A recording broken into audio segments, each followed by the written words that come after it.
Death note ಬರೆದಿಟ್ಟು engineering ವಿದ್ಯಾರ್ಥಿನಿ ಆತ್ಮಹತ್ಯೆ ಮಾಡಿಕೊಂಡಿದ್ದಾಳೆ. ಕೊಡಗು ಜಿಲ್ಲೆ ಪೊನ್ನಂಪೇಟೆ ತಾಲೂಕಿನ ಹಳ್ಳಿಗಟ್ಟು ಗ್ರಾಮದಲ್ಲಿ ಘಟನೆಯಾಗಿದೆ. 6 ಬ್ಯಾಕ್ಲಾಗ್ ಉಳಿಸಿಕೊಂಡಿದ್ದಕ್ಕೆ ಮನನೊಂದು ರಾಯಚೂರು ಮೂಲದ ವಿದ್ಯಾರ್ಥಿನಿ ತೇಜಸ್ವಿನಿ ಹಾಸ್ಟೆಲ್ನಲ್ಲಿ ನೇಣಿಗೆ ಕೊರಳೊಡ್ಡಿದ್ದಾಳೆ. ಗದಗದ ಶಾಲೆ ಆರಂಭದ ದಿನವೇ ಶಾಲಾ ವಾಹನ ಪಲ್ಟಿಯಾಗಿದೆ. ಗದಗ ನಗರದ ಆರ್ಕೆ ನಗರ ಬಳಿಯ ಅಂಡರ್ ಪಾಸ್ನಲ್ಲಿ ಘಟನೆಯಾಗಿದೆ. ಪಾರ್ಶ್ವನಾಥ್ ಇಂಗ್ಲಿಷ್ ಮೀಡಿಯಂ ಶಾಲೆಗೆ ಸೇರಿದ ಬಸ್ಗೆ ಮಿನಿ ಕ್ಯಾಂಟರ್ ಡಿಕ್ಕಿಯಾಗಿ ಪಲ್ಟಿಯಾಯಿತು. ಅದೃಷ್ಟವಶಾತ್ ಭಾರೀ ಅನಾಹುತ ತಪ್ಪಿದೆ. ಚಿಕ್ಕಮಗಳೂರಿನಲ್ಲಿ ಹೆರಿಗೆಯಾದ 2 ದಿನಕ್ಕೆ ಹೆಣ್ಣು ಮಗುವನ್ನು ಮಾರಾಟ ಮಾಡಲಾಗಿದೆ.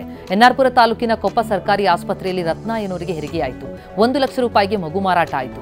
5,000 ಅಡ್ವಾನ್ಸ್ ಪಡೆದು ಮಗುವನ್ನು ಮಾರಿದ್ದ ದಂಪತಿ ನಿವೃತ್ತ ನರ್ಸನ್ನ ಅರೆಸ್ಟ್ ಮಾಡಲಾಗಿದೆ. ಬೆಂಗಳೂರಿನಲ್ಲಿ ಮಳೆ ಅನಾಹುತಗಳನ್ನು ತಪ್ಪಿಸುವುದಕ್ಕೆ ಸರ್ಕಾರ ಅಲರ್ಟ್ ಆಗಿದೆ. ಬೆಂಗಳೂರು ನಗರಾಭಿವೃದ್ಧಿ ಸಚಿವ DCM DK Shivakumar city rounds ಹಾಕ್ತಿದ್ದಾರೆ. ಮಾನ್ಯತಾ ಟೆಕ್ ಪಾರ್ಕ್ ಬಳಿ ರಾಜಕಾಲುವೆ ಒತ್ತುವರಿ ಸೇರಿದಂತೆ ಮಳೆ ಹಾನಿ ಪೀಡಿತ ಸ್ಥಳಗಳನ್ನು ಪರಿಶೀಲನೆ ಮಾಡುತ್ತಿದ್ದಾರೆ. ಬೆಂಗಳೂರಿನ ಮಾನ್ಯತಾ ಟೆಕ್ ಪಾರ್ಕ್ ಬಳಿ ರಾಜಕಾಲುವೆ ಮಾರ್ಗವನ್ನು ಬದಲಾಯಿಸಲಾಗಿದೆ. ರಾಜಕಾಲುವೆ ಒತ್ತುವರಿ ಪರಿಶೀಲನೆ ಮಾಡಿದ ಡಿಕೆ ಖಾಸಗಿ ಕಂಪನಿಗಳಿಗೆ ವಾರ್ನಿಂಗ್ ಕೊಟ್ಟರು. ಓವರ್ ಎಕ್ಸೈಟ್ಮೆಂಟ್ ಆದರೆ ಎಲ್ಲ ಒಡೆದು ಬಿಸಾಕ್ತೀನಿ ಅಂತ ಎಚ್ಚರಿಸಿದ್ದಾರೆ. ಕಲಬುರಗಿಯಲ್ಲೂ ಮುಂಗಾರು ಮಳೆ ಅಬ್ಬರಿಸ್ತಾ ಇದೆ. ಭಾರೀ ಮಳೆಗೆ ಕಮಲಾಪುರ ತಾಲೂಕಿನ ಹಿಪ್ಪರ್ಗ ಗ್ರಾಮದ ಹಳ್ಳ ತುಂಬಿ ಹರಿತಾ ಇದೆ. ಇವತ್ತು ಸಹ ಜೋರು ಮಳೆಯಾದರೆ ಕುದುಮೂಡ ಕುಲಕುಟ್ಗ ಗ್ರಾಮಗಳ ಸಂಪರ್ಕ ಬಂದ್ ಆಗೋ ಸಾಧ್ಯತೆ ಇದೆ. ಮಲೆನಾಡಿನಲ್ಲಿ ಮಳೆ ಅಬ್ಬರದಿಂದ ತುಂಗಭದ್ರಾ ನದಿಯಲ್ಲಿ ನೀರಿನ ಮಟ್ಟ ಹೆಚ್ಚಳವಾಗಿದೆ. ಮುಂಗಾರು ಆರಂಭಕ್ಕೂ ಮೊದಲೇ ತುಂಗಾ ಡ್ಯಾಂ ಭರ್ತಿಯಾಗಿದ್ದು ಡ್ಯಾಂನ 7 ಗೇಟ್ಗಳನ್ನು ಓಪನ್ ಮಾಡಲಾಗಿದೆ. ಹರಿಹರ ತಾಲೂಕಿನ ಉಕ್ಕಡಗಾತ್ರಿ ಪುಣ್ಯಕ್ಷೇತ್ರದ ಸ್ನಾನಘಟ್ಟ ಭರ್ತಿಯಾಗಿದೆ. ನದಿಗಿಳಿಯದಂತೆ ಭಕ್ತರಿಗೆ ಸೂಚನೆ ಕೊಡಲಾಗಿದೆ.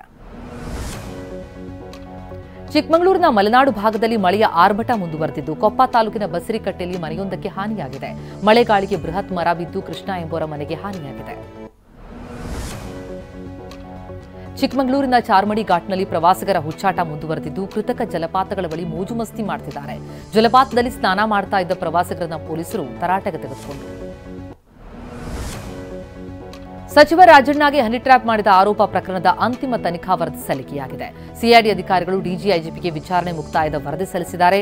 ರಾಜಣ್ಣ ಆರೋಪಕ್ಕೆ ಯಾವುದೇ ಸಾಕ್ಷ್ಯಾಧಾರ ಸಿಕ್ಕಿಲ್ಲ ಅಂತ ಉಲ್ಲೇಖಿಸಲಾಗಿದೆ. ತಮ್ಮ ಆರೋಪಕ್ಕೆ ರಾಜಣ್ಣ ಯಾವುದೇ ಸಾಕ್ಷಿ ಅಥವಾ ಮಾಹಿತಿಯನ್ನು ಕೊಟ್ಟಿಲ್ಲ ಎನ್ನಲಾಗುತ್ತಿದೆ.